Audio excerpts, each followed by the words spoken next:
Sa isang malupit na kulungan sa North Korea, pinapahirapan ng CIA agent na si Evelyn Salt para paaminin na isa siyang spy at ayaw maniwala ng mga pulis sa kanya na naroon lang siya upang magnegosyo. Pero maya-maya pa ay dumating ang kasamahan niyang si Ted para iligtas siya gamit ang isang palitan ng bilanggo.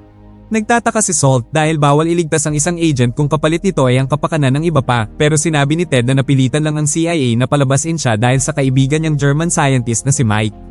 Nang malaman pala ni Mike ang nangyari, ay agad siyang nagpetisyon sa State Department at pumayag naman ng CIA para maiwasan ang iskandalo. Pagkalipas ng 2 taon ay kinasal sina Salt at Mike at kasama nila ang aso't gagamba ni Mike dahil isa siyang arachnologist. Habang si Salt naman ay office work lang dapat sa CIA. Pero isang hapon, pinatulong siya ni Agent Peabody na mag-interrogate sa isang Russian defector dahil siya lang ang mahusay mag-Russian sa kanila. Orlev ang pangalan ng lalaki at nang napansin niya ang singsing ni Salt ay sinabi niyang istorbo lang daw ang pag-aasawa para sa isang spy. Sinabi ni Orlev na may cancer siya at dating nagtrabaho sa FSB na na-verified naman nila sa system kaya hinayaan nila siyang magpaliwanag. Noong 1975 daw, may Russian patriot na nagplano sirain ng Amerika sa pamamagitan ng pagkidnap at pagtrain sa mga sanggol para maging pinakamagagaling at loyal na spy sa buong mundo. Mabubuhay sila para lang tapusin ang misyon. Nang tumanda na sila, ay ipinadala na sila sa USA bilang mga undetectable sleeper agents upang maghintay ng tamang oras na umatake. At malapit na daw yun. Dahil sa mismong libing daw ng American Vice President, ay papatayin daw ng agent na KA-12 ang Russian President. Pero alamat lang ang programang KA nung Cold War kaya inisip nilang nagbibiro lang siya at dahil dito ay agad na nilang pinatigil ang interogasyon sa kanya. Pero nang palis na si Salt, ay sinabi ni Orlev na Evelyn Salt ang pangalan ng KA-12. Maliwanag kay Salt na sineset up siya kaya agad niyang tinawagan ng asawang si Mike dahil alam niya na siguradong madadamay din to pero dito sumasagot. Kailangan pa rin ni Peabody na mag-imbestiga kaya kinulong muna niya si Salt sa kabilang kwarto bago siya magdesisyon.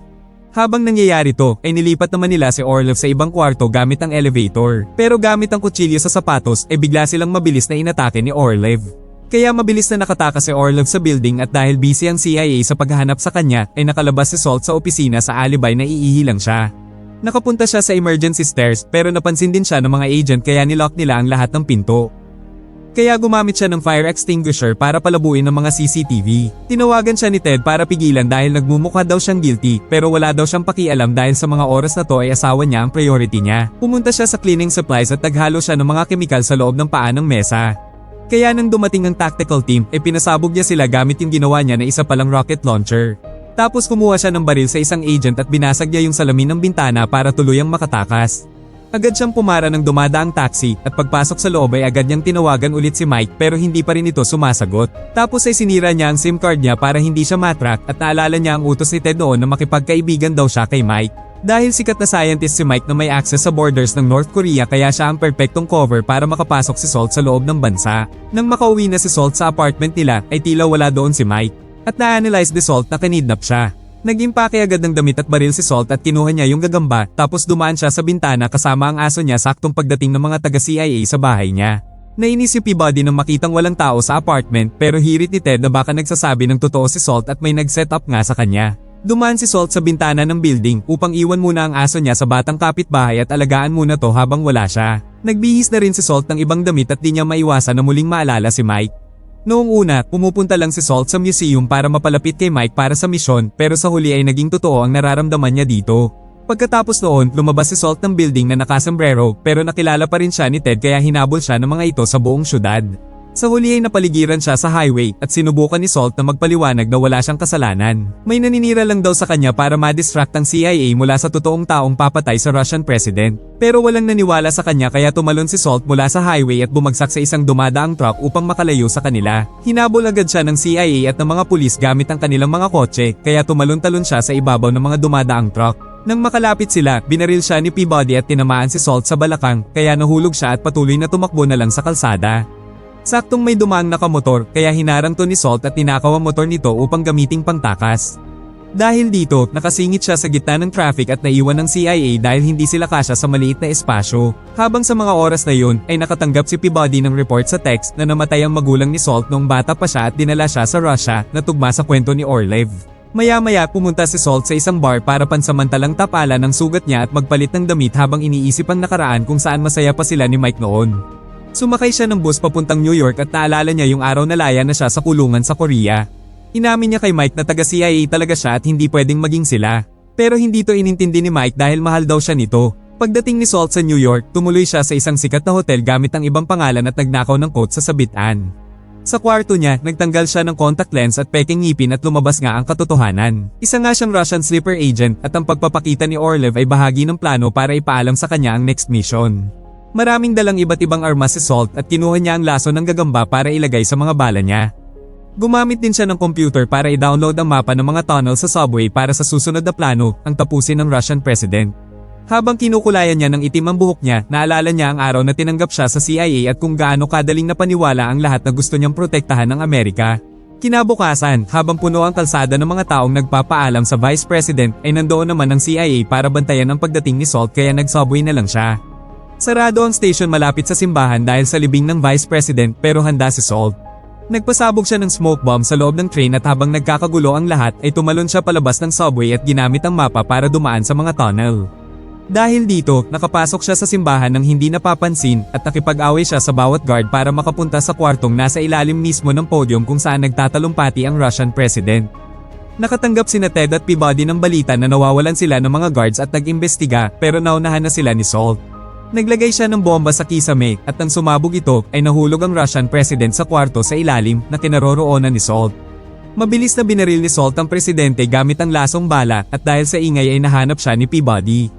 Nagulat si Peabody dahil binitawan lang ni Salt ang baril niya at nagpaaresto sa mga pulis. Habang inilalabas siya ng building, sinigawan siya ni Ted dahil sa sama ng loob nito. Idineklara namang patay ang Russian president habang papunta sa ospital at habang nasa loob ng police car si Salt ay naalala niya ang kabataan niya sa training facility.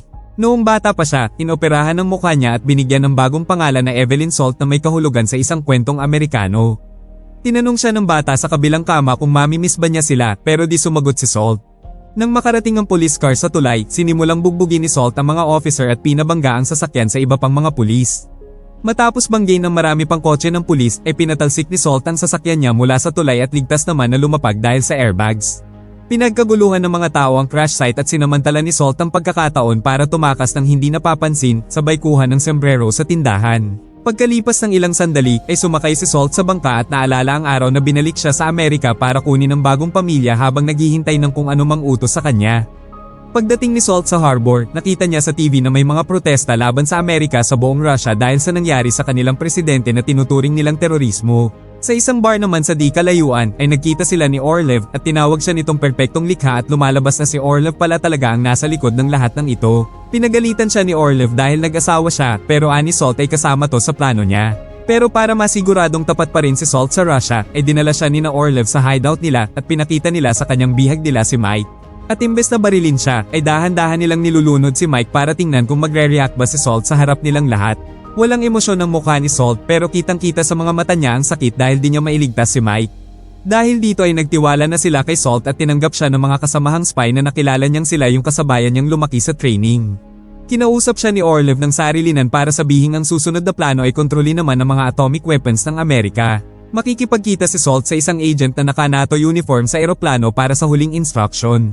Ngayong nakuha na ni Salt ang lahat ng impormasyon, bigla niyang kinuha ang bote at pinatay si Orlev dahil sa pagsira nito sa bagong buhay na napili niya.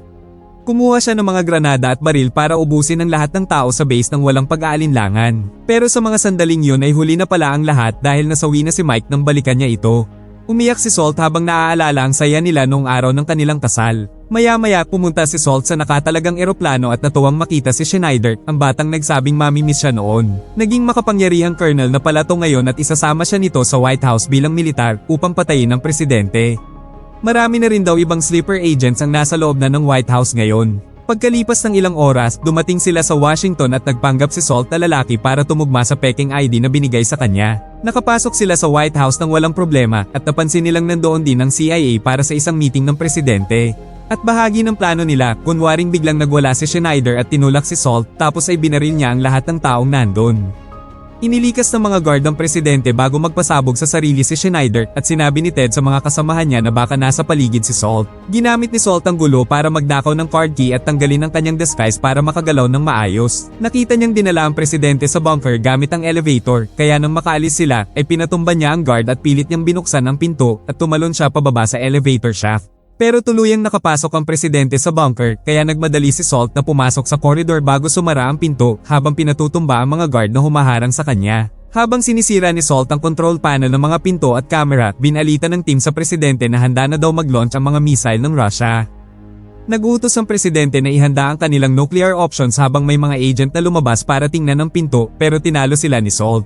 Kinuha ng presidente ang authorization code para sa nuclear weapons mula sa mga leader ng army sa bansa. Nalaman ng security team na papalapit na si Salt kaya nang hingi ng baril si Ted sa kanila, pero tumanggi ang guard dahil sa protocol ng White House pag nandun ang presidente. Biglang pinakita ni Ted ang tunay niyang kulay at inagaw ang baril para patayin ang lahat ng tao sa loob ng kwarto. Inamin ni Ted na isa rin siyang Russian sleeper agent at pinilit ang presidente na sumunod, pero nang tumanggi to, ay pinatay niya rin to. Nang makapasok na si Salt sa kwarto, ay nakita niyang nakalock ang huling pinto kaya kinausap niya si Ted sa intercom. Sinabi ni Ted na hindi siya nagpakilala dahil delikado ang pagkakaibigan at hindi siya nakilala ni Salt dahil mas nauna ang batch niya. May bagong security team na sa labas na sumisira sa pinto upang makapasok habang pinagmamasdan ni Salt ang ginagawa ni Ted na pag-launch ng missiles sa Middle East upang i-trigger to na atakihin ang Amerika at magsimula ng gyera. Sinabi ni Salt kay Ted na gusto niyang tumulong. Pero nang bubuksan na sana ni Ted ang pinto ay may natuklasan siya sa balita. Buhay pa pala ang Russian president. Naparalisa lang pala to dahil sa laso ng gagamba na siyang totoong plano talaga ni Salt simula pa nung una.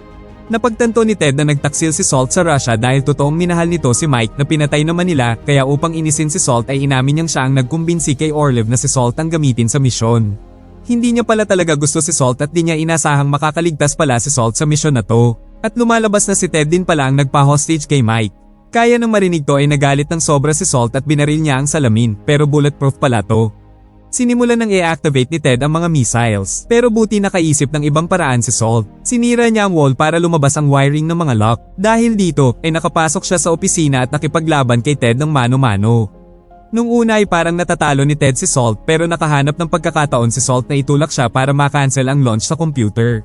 Sa oras na yun, ay nakapasok na ang security team at nabaril si Salt pero buti na lang ay ligtas siya dahil mayroon pala siyang suot na bulletproof vest. Naaresto si Salt pero dahil sira ang mga kamera, akala ng lahat ay inosente si Ted at biktima lang din siya doon. Dumating si Peabody at alamang pinatay ni Salt si Orlev at hanggang nito, kaya naguluhan siya kung kakampi ba talaga si Salt o hindi. Habang inilalabas si Salt ng mga CIA ay napansin niyang kumuha si Ted ng gunting mula sa doktor kaya naghanda na siyang maunang umatake para matapos na. Ginamit niya ang kadena ng posas niya sa leeg ni Ted at tumalon sa rehas para tuluyan itong mapatay sa harap ng lahat.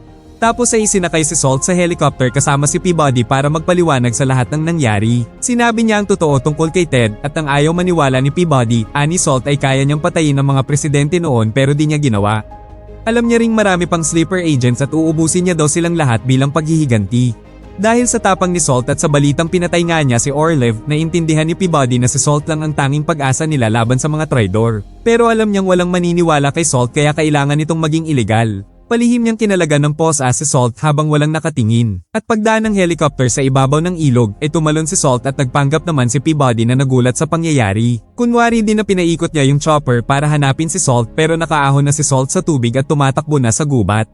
Pagkalipas ng ilang oras, binalita na ang bagong presidente ng USA ay pumunta sa Russia para sa isang peacekeeping visit. Sa kanyang talumpati, sinabi niyang patay na ang lahat ng sleeper agents pati na si Salt. Pero naulila din daw ang bagong presidente nung bata pa siya sa Russia na nagpapahiwatig na isa rin siyang sleeper agent. Huwag mo kalimutan mag-like at subscribe para sa iba pang movie recap na tulad nito. Salamat po sa panonood.